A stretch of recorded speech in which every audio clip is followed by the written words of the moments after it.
Let's prepare on the TNTRB Polytechnic Exam 2012 Civil Engineering question paper. Question 136. A water having pH value equal to 9 will have the hydrogen ion concentration equal to what? Okay. So first, what is pH means? It is minus, that is negative logarithm of the H plus ion. So that only we call it as the pH. So pH will be equal to minus log of H plus. So if H plus is what means, then pH will be 9. So just if you think like that means, it will be obviously 10 power minus 9 or 10 power 9. So some answer between these two only. So when you are taking log of 10 power something, the same value will be coming as the answer. For example, if you are taking log of 10 power 9, then that value is 9. Okay, so if it is log of 10 power 8, the value is 8 only. So that is the simple logic you should think of. So here a minus is extra in front of that formula, no? So it should be 10 power minus 9. So that log of 10 power minus 9 will be minus 9. So minus into minus 9 will become 9. So that the pH will be equal to 9. So the answer is 10 power minus 9. So it is A.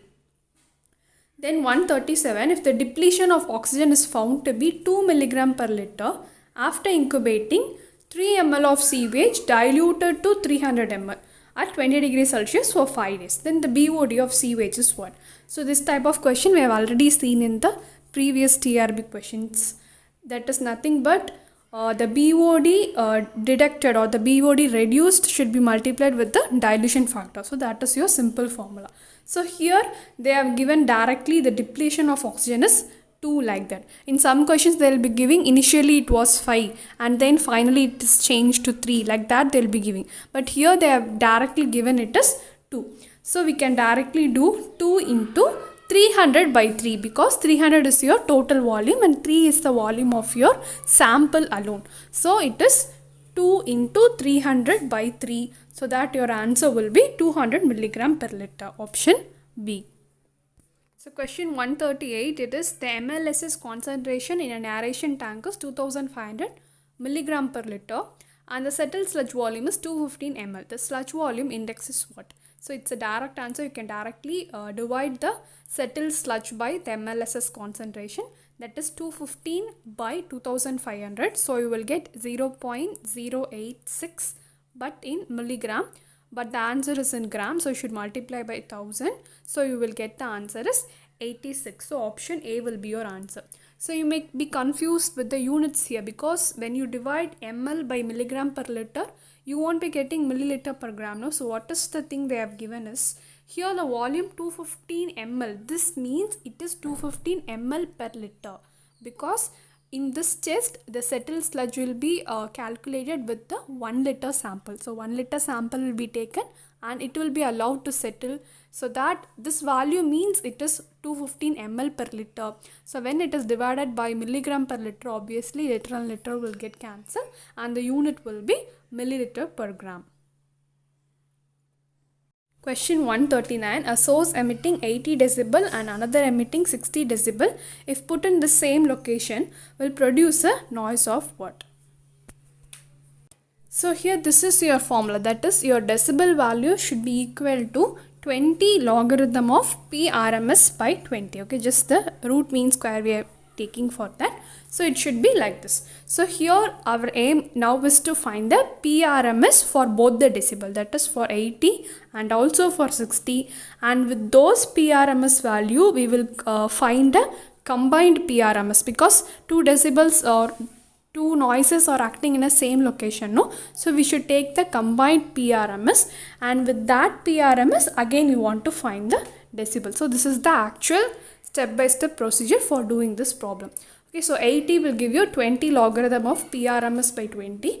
So I have taken this 20 to the left side. So it is 80 by 20 will be equal to log of PRMS by 20. Now I am taking anti-log. So that PRMS by 20 will be equal to anti-log of 80 by 20. So 80 by 20 will automatically give you 4. Okay.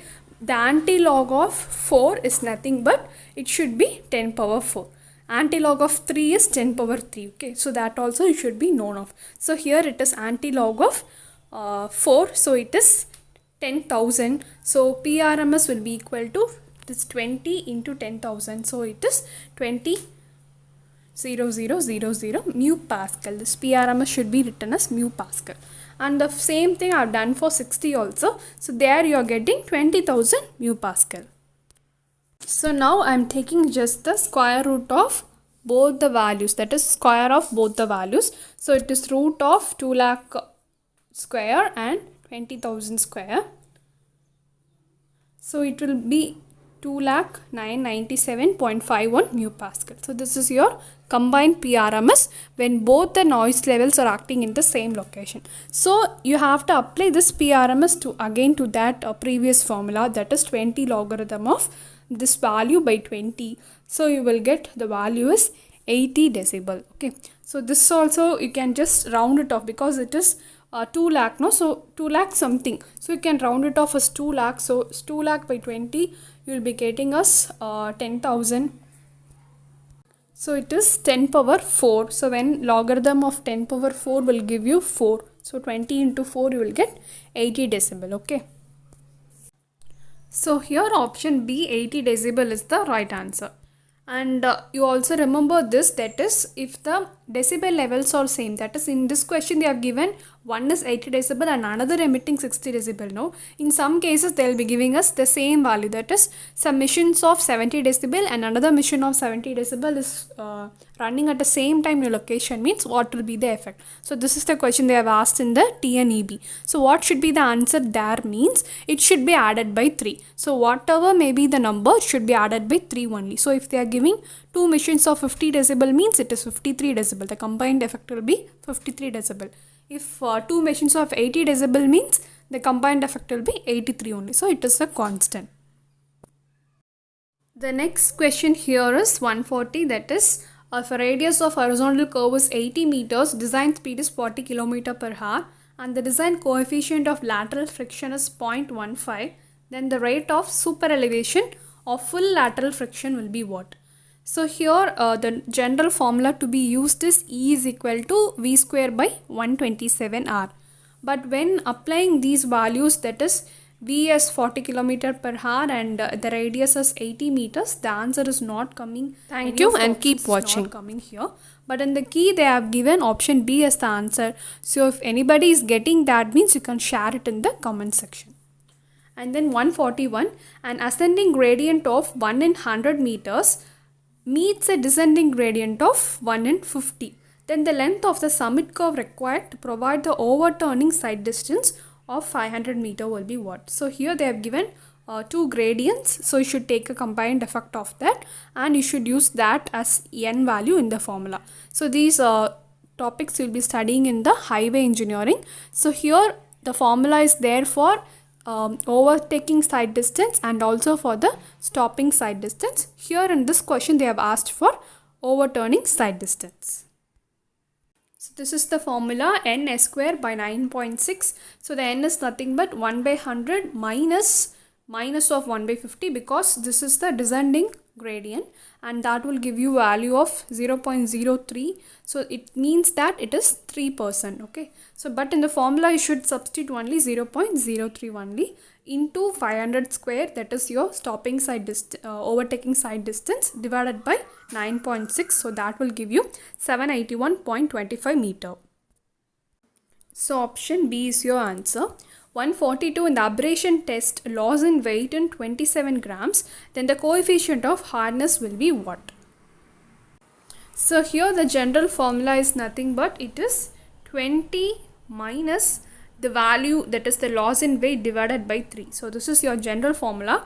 Here in this test they have given 27 grams as your loss. So you should substitute that value, 20 minus 27 by 3. So 27 by 3 is 9. So 20 minus 9 you will get 11. Option A is the answer.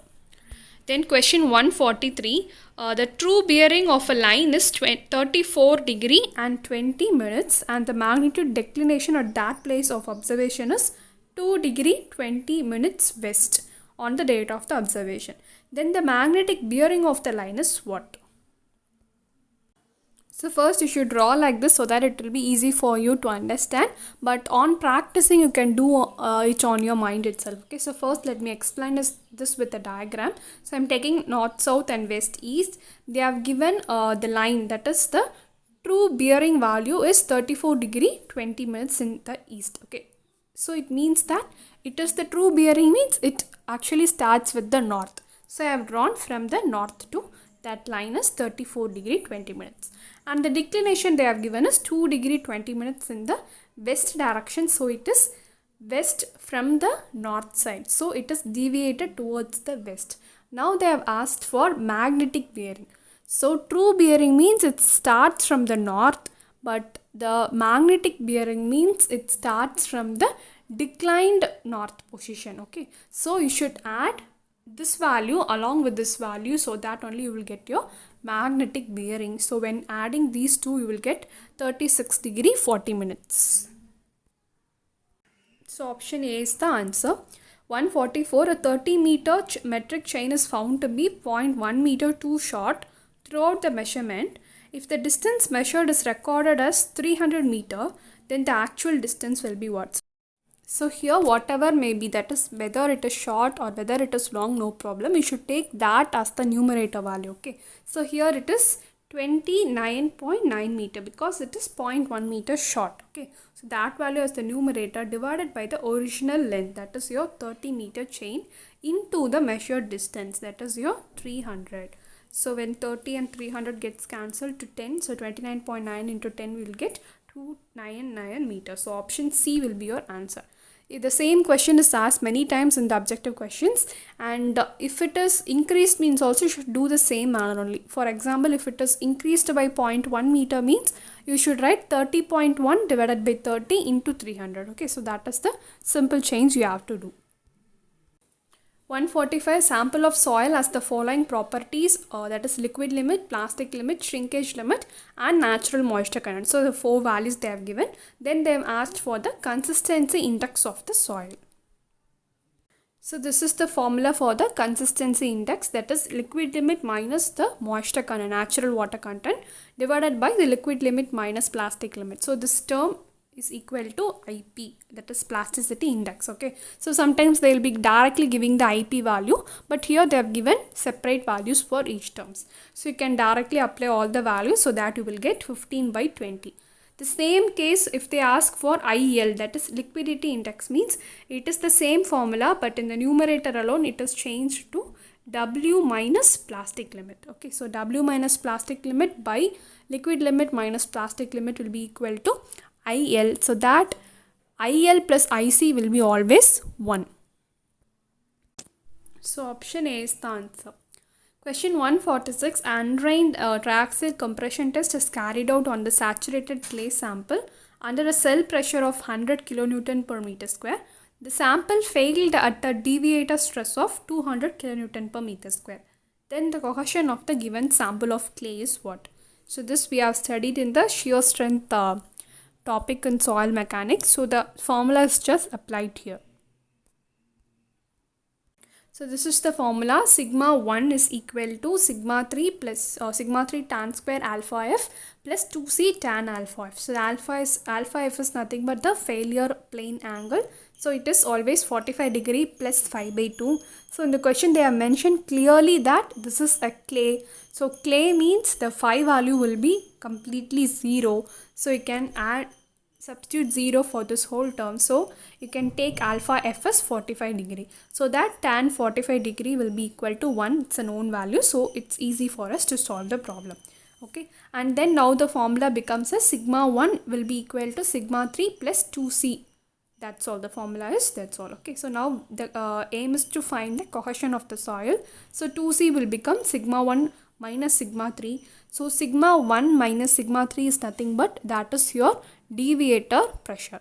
But in the question they have given directly the cell pressure and also the deviator pressure again. So it is easy for us to substitute that deviator pressure alone here. So it is 200 by 2. So you will get 100 kN per meter square. Option A. 147, a stratum of soil consists of 3 layers of equal thickness. The permeabilities of top, middle and bottom layers are K1, K2 and K3 they have given the values. Then the value of the average K when flow perpendicular to the bedding plane is what? So this is the important point here, because the formula differs for when the flow is parallel and when the flow is perpendicular. And another important thing is when the three layers of equal thickness, because in the formula we'll be studying Z1, K1 like that we'll be studying. So some will be confused while seeing this, because the Z value is not given and they've simply given it as equal. Then how can we solve the problem? Okay, so let us see that now. So this is the formula for when the flow is perpendicular. We take it as Kv, that is equal to Z1 plus Z2 plus Z3. It goes on divided by Z1 plus Z1 by K1 plus Z2 by K2 and goes on. Okay.